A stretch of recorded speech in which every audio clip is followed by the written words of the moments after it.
Today, we are going to make a new Facebook ad account inside of your Facebook Business Manager account.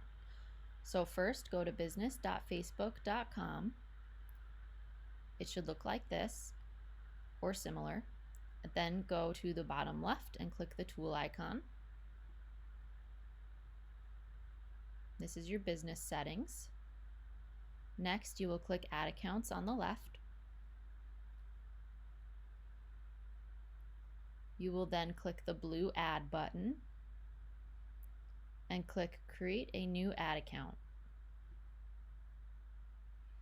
Enter the name you want for your account.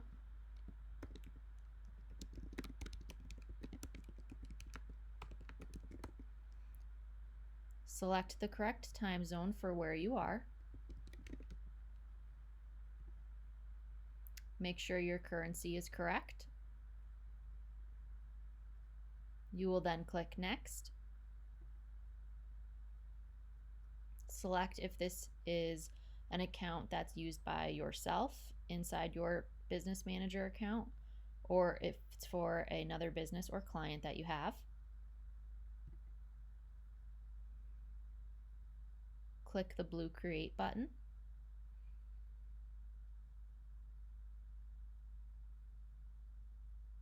Now you can select yourself if you are already in your Business Manager account as a manager, and click the amount of access that you would like to have.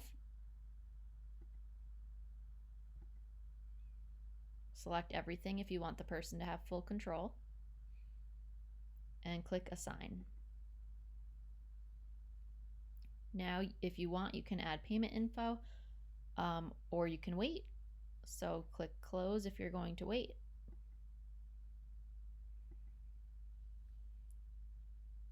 Now, if you click Open in Ads Manager, you'll see that this is your empty shell for your new Facebook ad account.